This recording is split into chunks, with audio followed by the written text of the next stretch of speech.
Hello guys, in this video I'm going to show you how to add the new payment method in the Bolt Food application. The first thing you need to do is enter the app. Once you're done with that and you are in the home page, you should look at the bottom of your right corner and there you will see your profile. Press on it. And here you will see the first option on the page, which is payment. Press on it.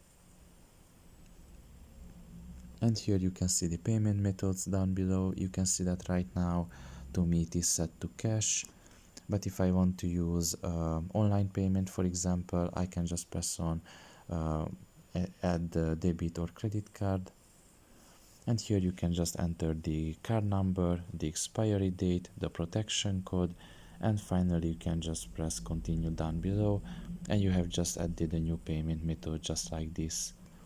So pretty much this is all about it. I hope this video was helpful to you. Thank you for listening and see you next time. Bye bye.